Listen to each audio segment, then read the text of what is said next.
ಕರ್ನಾಟಕ ಕಾಂಗ್ರೆಸ್ಸಿನಲ್ಲಿ ಅತಿ ದೊಡ್ಡ ಡೆವಲಪ್ಮೆಂಟ್ಗಳಾಗ್ತಾ ಇದೆ. ಕಾಂಗ್ರೆಸ್ಸಿನ ಹಿರಿಯ ಶಾಸಕರು ಎಂದು ಕರೆಸಿಕೊಳ್ಳುವವರು ದೆಹಲಿಗೆ ಮ್ಯಾರಥಾನ್ ಓಟ. ಕಾಂಗ್ರೆಸ್ ಹಿರಿಯ ಎಂಎಲ್ಎಗಳು ದೆಹಲಿಯತ್ತ ಹೋಗ್ತಿದ್ದಾರೆ. ಸಚಿವ ಸಂಪುಟ ಪುನರಚನೆಗೆ ಮುಹೂರ್ತ ಫಿಕ್ಸ್ ಆಯ್ತಾ? ಹಾಗಾದ್ರೆ 3 ದಿನ ದೆಹಲಿಯಲ್ಲಿ ಬೀಡು ಬಿಡೋದಕ್ಕೆ ಎಂಎಲ್ಎಗಳು ನಿರ್ಧಾರ ಮಾಡ್ಕೊಂಡಿದ್ದಾರೆ. ರಾಹುಲ್ ಗಾಂಧಿ, ಎಐಸಿಸಿ ಅಧ್ಯಕ್ಷ ಮಲ್ಲಿಕಾರ್ಜುನ ಖರ್ಗೆ, ಕಾಂಗ್ರೆಸ್ ರಾಜ್ಯ ಉಸ್ತುವಾರಿ ಸುರ್ಜೇವಾಲಾ ಭೇಟಿಗೂ ಕೂಡ ಸಕಲ ಸಿದ್ಧತೆಗಳಾಗಿದೆ. ಇವತ್ತು ಮಧ್ಯಾಹ್ನವೇ ದೆಹಲಿಗೆ ಹೋಗಲಿರುವಂತಹ ಹಿರಿಯ ಶಾಸಕರು. ರಾಜ್ಯದಲ್ಲಿ ಬೈ ಎಲೆಕ್ಷನ್ ಕಾವು ಕಮ್ಮಿ ಆಯಿತು. ಅದಾದ ನಂತರ ಒಂದಷ್ಟು ಪೊಲಿಟಿಕಲ್ ಡೆವಲಪ್ಮೆಂಟ್ಗಳು ರಾಜ್ಯದಲ್ಲಿ ಆಗ್ತಾ ಇದೆ. ಕಾಂಗ್ರೆಸ್ಸಿನ 2 ಬೈ ಎಲೆಕ್ಷನ್ ಕ್ಷೇತ್ರಗಳಲ್ಲಿ ಕಾಂಗ್ರೆಸ್ ಸೋಲುತ್ತೆ ಎನ್ನುವಂತಹ ಸರ್ವೆ ಸಿಕ್ಕು ಕೂಡ ಮುಸ್ಲಿಂ ನಾಯಕರುಗಳು ರಾಜೀನಾಮೆ ಕೊಟ್ಟರು. ಅದಾದ ನಂತರದ ಡೆವಲಪ್ಮೆಂಟ್ಗಳನ್ನು ಗಮನಿಸ್ತಾ ಇದ್ದೀರಿ.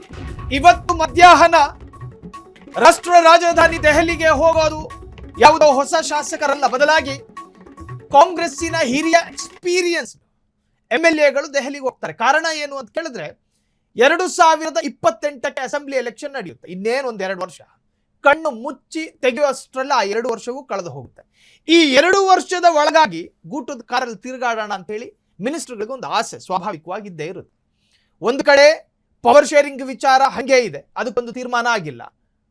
ಸೊ ಇದರ ಮಧ್ಯೆ ರಾಜ್ಯದಲ್ಲಿ ಸಂಪುಟ ಪುನರ್ರಚನೆಯ ಕಸರತ್ತು ನಡೀತಾ ಇದೆ. ಹೈಕಮಾಂಡ್ ಅಂಗಳಕ್ಕೆ ಕಾಂಗ್ರೆಸ್ಸಿನ ಹಿರಿಯರ ದಂಡು ದಾಂಗುಡಿ ಇಡೋ ಪ್ಲಾನು.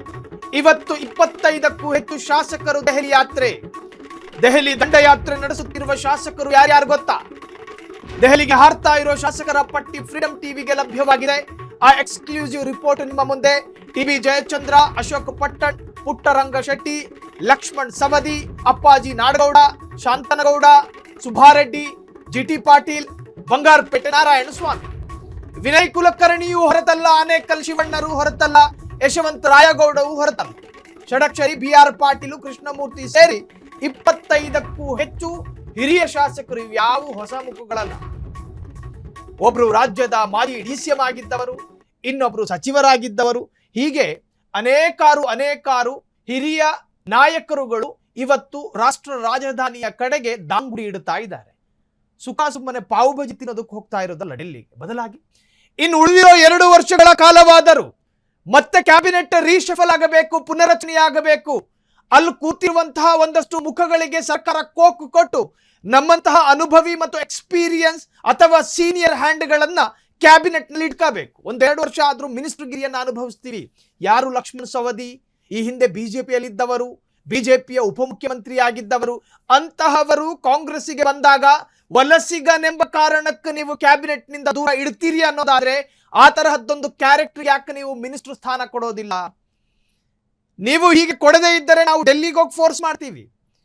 ನಾವು ಕೇವಲ ಮಲ್ಲಿಕಾರ್ಜುನ್ ಖರ್ಗೆ ಸಾಹೇಬರನ್ನ ಮಾತ್ರ ಭೇಟಿ ಆಗೋದಲ್ಲ, ಬದಲಾಗಿ ರಾಜ್ಯ ಉಸ್ತುವಾರಿ ಸುರ್ಜೇವಾಲರನ್ನು ಭೇಟಿ ಮಾಡ್ತೀವಿ. ಜೊತೆಗೆ ರಾಹುಲ್ ಗಾಂಧಿಯನ್ನು ಸಾಧ್ಯವಾದರೆ ಭೇಟಿ ಮಾಡ್ತೀವಿ. ಮೊದಲೇ ರಾಹುಲ್ ಗಾಂಧಿ ಬೈ ಎಲೆಕ್ಷನ್ ಸರ್ವೆಯ ಟೆನ್ಷನ್ ನಲ್ಲಿದ್ದಾರೆ.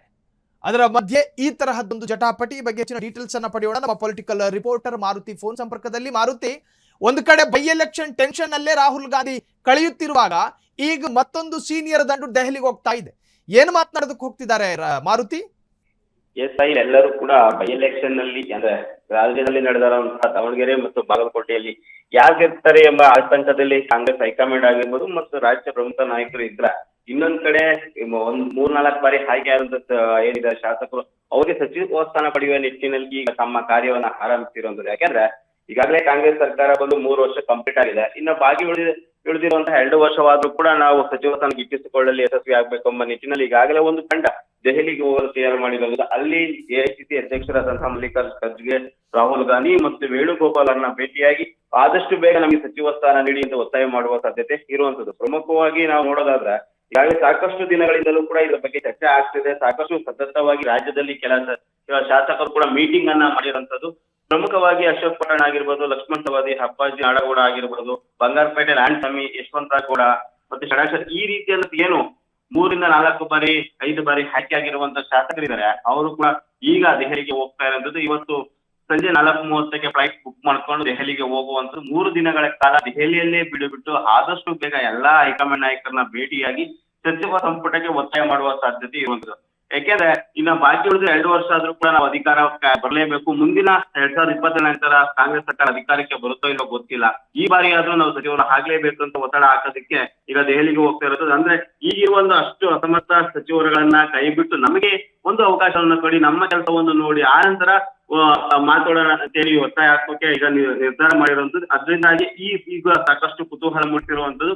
ಹೈಕಮಾಂಡ್ ನಾಯಕರು ಕೂಡ ಈಗ ಪಂಚರಾಜ್ಯ ಚುನಾವಣೆಯಲ್ಲಿ ಪ್ರಚಾರದಾಗಿರ್ಬೋದು ಮತ್ತು ಅಲ್ಲಿ ಸ್ಟ್ರಾಟಜಿ ರೂಪಿಸಲಿ ಬಿಸಿ ಇರೋ ನಡುವೆಯೂ ಕೂಡ ಇವತ್ತು ಏನು ಶಾಸಕ ದೆಹಲಿಗೆ ಹೋಗ್ತಾರೆ, ಅಲ್ಲಿ ಹೈಕಮಾಂಡ್ ನಾಯಕರು ಭೇಟಿಗೆ ಅವಕಾಶ ಕೊಡ್ತಾರೆ. ಅದರಲ್ಲೂ ಪ್ರಮುಖವಾಗಿ ಎಐಸಿಸಿ ಅಧ್ಯಕ್ಷ ಮಲ್ಲಿಕಾರ್ಜುನ ಖರ್ಗೆ ಆಗಿರ್ಬೋದು, ರಾಹುಲ್ ಗಾಂಧಿ ಈ ಇಬ್ಬರು ಕೂಡ ಭೇಟಿಗೆ ಅವಕಾಶ ಕೊಡ್ತಾರೆ. ಅಲ್ಲಿ ಹಸ್ತು ಯಂತ್ರ ಎಂಬುದು ಕೂಡ ಕಾದ್ ನೋಡ್ಬೇಕಾಗಿತ್ತು. ಯಾಕಂದ್ರೆ 2 ದಿನಗಳ ಹಿಂದೆ ದೆಹಲಿಗೆ ಸಿಎಂ ಸಿದ್ದರಾಮಯ್ಯ ಹೋಗಿದ್ರು, ಅಲ್ಲೂ ಕೂಡ ಈ ಬಗ್ಗೆ ಚರ್ಚೆ ಆಗಿರೋದು ಸಾಧ್ಯತೆ ಇಲ್ಲ ಅಂತ ಕಾಂಗ್ರೆಸ್ ನಲ್ಲಿ ಚರ್ಚೆ ಆಗ್ತದೆ. ಯಾಕಂದ್ರೆ ಅಲ್ಲಿ ಕೂಡ ಕೇವಲ ಚುನಾವಣಾ ಪ್ರಚಾರ ಆಗಿರ್ಬೋದು ಮತ್ತು ಕಾಂಗ್ರೆಸ್ನ ನೀತಿಗಳು ಮುಂದಿನ ದಿನಗಳಲ್ಲಿ ಯಾವ ರೀತಿ ಇರಬೇಕು ಎಂಬ ಬಗ್ಗೆ ಮಾತ್ರ ಚರ್ಚೆ ಆಗಿದೆ. ಮತ್ತು ಕೇಂದ್ರ ಸರ್ಕಾರದ ಕೆಲವು ನಿರ್ಧಾರಗಳಿವೆ, ಅದನ್ನು ವಿರೋಧ ಮಾಡಬೇಕೆಂಬ ಬಗ್ಗೆ ಮಾತ್ರ ಚರ್ಚೆ ಆಗಿರುವಂತದ್ದು. ಸಚಿವ ಸಂಪುಟ ಪುನರ್ರಚನೆ ಆಗಿರಬಹುದು ಮತ್ತು ರಾಜ್ಯದಲ್ಲಿ ಸಿಎಂ ಬದಲಾವಣೆ ಬಗ್ಗೆ ಚರ್ಚೆ ಆಗಿಲ್ಲ ಎಂಬ ವರದಿ ಕೂಡ ಕೇಳಬರ್ತಿರುತ್ತೋ. ಅದರಿಂದಾಗಿ ನೇರವಾಗಿ ಹೈಕಮಾಂಡ್ಗೆ ಇಲ್ಲಿನ ಒಂದು 25ರಿಂದ 30 ಶಾಸಕರು ನೇರವಾಗಿ ದೆಹಲಿಗೆ ಹೋಗಿ ಎಲ್ಲರೂ ಒಟ್ಟಾಗಿ ಹೈಕಮಾಂಡ್ಗೆ ಒತ್ತಡ ಹಾಕೋದಕ್ಕೆ ಪ್ರಯತ್ನ ಪಡ್ತಾ ಇರುವಂತದ್ದು ಸಾಯಿಲ್. ಇನ್ನು ಮಾರುತಿ, ಸಿದ್ದರಾಮಯ್ಯರ ಕ್ಯಾಬಿನೆಟ್ ನಲ್ಲಿ 34 ಮಿನಿಸ್ಟರ್ ಸ್ಥಾನಗಳಿದ್ರೆ ಇವತ್ತು ಫ್ರೀಡಂ ಟಿವಿಗೆ ಲಭ್ಯವಾಗಿರುವಂತಹ ಲಿಸ್ಟ್ ನಲ್ಲಿ 25 ಹಿರಿಯ ಶಾಸಕರು ಡೆಲ್ಲಿಗೆ ಹೋಗ್ತಾರೆ ಅನ್ನುವಂತಹ ಮಾಹಿತಿ. ಸೊ ಎಷ್ಟು ಸ್ಥಾನಗಳು ಬೇಕಂತೆ? ಅದರಲ್ಲೂ 25 ಶಾಸಕರಲ್ಲಿ 25 ಜನರು ಕೂಡ ಆಕಾಂಕ್ಷಿಗಳ ಅಂತ ಸಾಯಿಲ್. ಇದರಲ್ಲಿ ಒಂದಷ್ಟು ಜನ 25 ಜನ ಟೀಮ್ ಮಾಡ್ಕೊಂಡಿದ್ದಾರೆ. ಅವರು 25ಕ್ಕೆ 25 ಕೊಡಿ ಅಂತ ಎಲ್ಲೂ ಕೇಳ್ತಿಲ್ಲ. ನಮ್ಮಲ್ಲಿ ನಿಮ್ಗೆ ಯಾರು ಸೂಕ್ತ ಅನ್ಸುತ್ತೆ ಅವ್ರಿಗೆ ಒಂದು 7-8 ಜನಕ್ಕೆ ಅವಕಾಶಗಳನ್ನ ಕೊಡಿ, ಮತ್ತೆ ಹಿರಿಯರಿಗೆ ಅವಕಾಶ ಕೊಡಿ. ಅದೇ ರೀತಿ ಈಗ ಆಯ್ಕೆ ಆಗಿದ್ದರೂ ಕೂಡ ಒಂದು ಅವಕಾಶ ಕೊಡಿ, ಮತ್ತೆ MLC-ಗಳಾಗಿರುವಂತಹ ಹಿರಿಯ ನಾಯಕರಿಗೂ ಕೂಡ ಒಂದು ಅವಕಾಶ ಕೊಡಿ ಅಂತ ಒತ್ತಾಯ ಮಾಡಲು ದೆಹಲಿಗೆ ಹೋಗ್ತಾ ಇರುತ್ತದೆ. ಯಾಕೆಂದ್ರೆ ಎಲ್ಲರಿಗೂ ಎಲ್ಲಿಂದ ಸಚಿವ ಸ್ಥಾನ ಕೊಡಲು ಸಾಧ್ಯವಿಲ್ಲ. ಈಗ ಒಂದು ವೇಳೆ ಕ್ಯಾಬಿನೆಟ್ ರಿಷಫಲ್ ಆದ್ರೂ ಕೂಡ 10ರಿಂದ 15 ಸಚಿವರು ಮಾತ್ರ ಕೈ ಬಿಡುವ ಸಾಧ್ಯತೆ ಇರುವಂತದ್ದು. ಅದರಲ್ಲೂ ಪ್ರಮುಖವಾಗಿ ಕೆಲವೊಂದು ಸಚಿವರುಗಳ ವಿರುದ್ಧ ಆರೋಪಗಳು ಕೇಳಿ ಬಂದಿವೆ ಮತ್ತು ಕೆಲಸಗಳು ಸರಿಯಾಗಿ ಆಗ್ತಿಲ್ಲ ಆ ಇಲಾಖೆ ಅಂತ ಏನೋ ಕೇಳಿ ಬರ್ತಿದೆ. ಅದರಿಂದಾಗಿಯೇ ಆ ಸಚಿವರುಗಳನ್ನ ಕೈ ಬಿಟ್ಟು ಈಗ ಒಂದಷ್ಟು ಜನ ಹಿರಿಯ ಶಾಸಕರಿಗೆ ಮತ್ತು ಸಚಿವರಿಗೆ MLC-ಗಳಿಗೆ ಏನು ಸಚಿವ ಸ್ಥಾನ ಕೊಡಿ ಅಂತ ಒತ್ತಾಯ ಮಾಡೋದಕ್ಕೆ ಹೈಕಮಾಂಡ್ಗೆ ಹೋಗ್ತಾ ಇರೋದು. ಇದೆಲ್ಲ ಒಂದ್ ಕಡೆ ಮತ್ತಷ್ಟು ದಿನಗಳು ಕಾಲ ಕಳೆಯುತ್ತಾ ಅಥವಾ ಹೈಕಮಾಂಡ್ ಆದಷ್ಟು ಬೇಗ ಏನು ಸಚಿವ ಸ್ಥಾನ ಪುನರ್ರಚನೆಗೆ ಅವಕಾಶ ಕೊಡ್ತಾ ಎಂಬುದು ಕೂಡ ನಾವು ಕಾದು ನೋಡ್ಬೇಕು. ಸಾಕಷ್ಟು ದಿನಗಳ ಅಂದ್ರೆ ಸತತವಾಗಿ 6 ತಿಂಗಳಿಂದಲೂ ಕೂಡ ಇದರ ಬಗ್ಗೆ ಪ್ರಯತ್ನಗಳು ನಡೀತಾನೆ ಇದಾವೆ. ಆದ್ರೆ ಇಲ್ಲಿವರೆಗೂ ಭೇಟಿ ನಾಯಕರು ಯಾರು ಭೇಟಿಯಾಗಿಲ್ಲ, ಸಚಿವ ಸಂಪುಟ ಪುನರ್ರಚನೆ ಮಾಡಿ ಅಂತ ಸೂಚನೆಯನ್ನು ಕೊಟ್ಟಿಲ್ಲ ಮತ್ತು ಸಿದ್ದರಾಮಯ್ಯರಿಗೂ ಕೂಡ ಈ ವಿಚಾರದ ಬಗ್ಗೆ ಚರ್ಚೆನೂ ಮಾಡಿಲ್ಲ. ಆದ್ರೆ ಈಗ ಅದರಿಂದಾಗೆ ಅಂದ್ರೆ ಸಿದ್ದರಾಮಯ್ಯರನ್ನಾಗಿರ್ಬೋದು ಮತ್ತು DCM ಇವರಿಬ್ಬರನ್ನ ನಮ್ಮ ಕೆಲಸಗಳು ಆಗಲ್ಲ.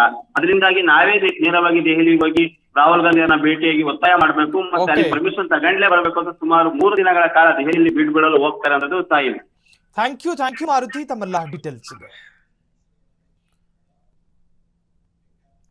ಕ್ಷಣ ಕ್ಷಣದ ಸುದ್ದಿಗಳಿಗಾಗಿ ಫ್ರೀಡಂ ಟಿವಿ ಸಬ್ಸ್ಕ್ರೈಬ್ ಮಾಡಿ, ಲೈಕ್ ಮಾಡಿ ಹಾಗೂ ಫಾಲೋ ಮಾಡಿ. ಹೊಸ ಸುದ್ದಿಗಳ ನೋಟಿಫಿಕೇಶನ್ಗಾಗಿ ಬೆಲ್ ಐಕಾನ್ ಮೇಲೆ ಕ್ಲಿಕ್ ಮಾಡಿ.